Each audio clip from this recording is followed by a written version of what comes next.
अस्सलाम वालेकुम, सत श्री अकाल, नमस्कार दोस्तों। मैं ਤੁਹਾਨੂੰ ਇੱਕ ਖਾਸ ਥਾਂ ਤੇ ਲੈ ਕੇ ਆਇਆ ਔਰ ਇਹ ਹੈ ਅਮਰੂ ਕਾ ਰੇਲਵੇ ਸਟੇਸ਼ਨ। ਅਮਰੂ ਕਾ ਰੇਲਵੇ ਸਟੇਸ਼ਨ ਨਾ ਸਿਰਫ ਪਾਕਿਸਤਾਨ ਦਾ ਆਖਰੀ ਰੇਲਵੇ ਸਟੇਸ਼ਨ ਹੈ ਬਲਕਿ ਪਾਰਟੀਸ਼ਨ ਤੋਂ ਪਹਿਲੇ ਤੱਕ ਇਹ ਬਹਾਵਲਪੁਰ ਸਟੇਟ ਦਾ ਵੀ ਆਖਰੀ ਰੇਲਵੇ ਸਟੇਸ਼ਨ ਮੰਨਿਆ ਜਾਂਦਾ ਹੈ। ਇਹੀ ਉਹ ਰੇਲਵੇ ਸਟੇਸ਼ਨ ਹੈ ਜਿਸ ਤੋਂ ਅੱਗੇ ਦਿੱਲੀ ਤੱਕ ਰੇਲ ਜਾਂਦੀ ਸੀ, ਲੇਕਿਨ ਪਾਕਿਸਤਾਨ ਔਰ ਇੰਡੀਆ ਬਣਨ ਦੇ ਨਾਲ 1947 ਦੇ ਵਿੱਚ ਇਹ ਰੇਲ ਗੱਡੀ ਸਟਾਪ ਕਰ ਦਿੱਤੀ ਗਈ। ਇਸ ਰੇਲਵੇ ਸਟੇਸ਼ਨ ਦੀ ਕੀ ਹਾਲਤ ਹੈ ਆਓ ਤੁਹਾਨੂੰ ਅੱਜ ਦਿਖਾਉਂਦੇ ਹਾਂ ਔਰ ਇੱਥੋਂ ਦੇ ਕੁਝ ਰਿਹਾਇਸ਼ੀਆਂ ਨਾਲ ਵੀ ਤੁਹਾਨੂੰ ਮਿਲਵਾਉਂਦੇ ਹਾਂ।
ਜੀ ਇੱਥੋਂ ਦੇ ਰਿਹਾਇਸ਼ੀ ਭਾਈ ਅਕਰਮ ਸਾਹਿਬ ਸਾਡੇ ਨਾਲ ਹਨ ਤੇ ਇਹਨਾਂ ਤੋਂ ਪੁੱਛਦੇ ਆ ਕਿ ਕਿਸ ਤਰੀਕੇ ਨਾਲ ਇੱਥੋਂ ਦੇ ਲੋਕ ਚਾਹੁੰਦੇ ਹਨ ਕਿ ਰੇਲ ਗੱਡੀ ਦੁਬਾਰਾ ਤੋਂ ਇੱਥੇ ਚੱਲਣੀ ਚਾਹੀਦੀ ਹੈ।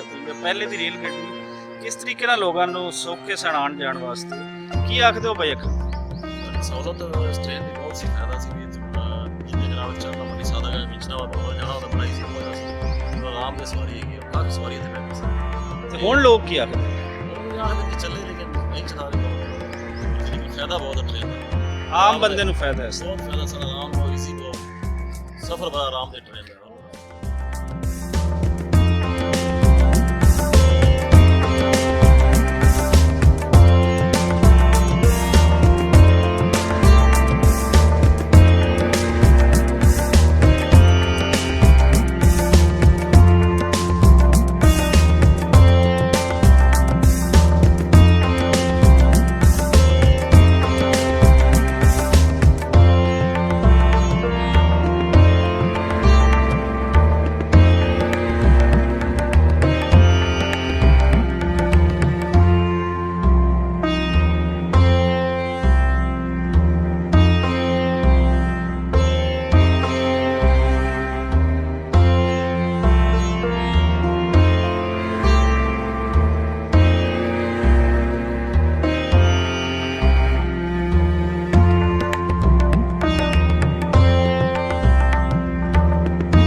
ਇਹ ਦੱਸਦੇ ਹਨ ਕਿ ਇਹ ਕੀ ਇਹਦਾ ਫੰਕਸ਼ਨ ਹੈ, ਜਿਹੜੇ ਕੁੰਡੇ ਜਿਹੇ ਨੇ ਇਹਨਾਂ ਦਾ ਕੀ ਹੁੰਦਾ ਹੈ? ਜੀ ਭਾਈ ਅਕਰਮ।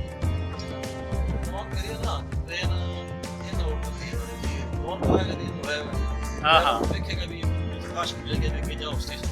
अच्छा, एक तरह का सिग्नल देंदी है।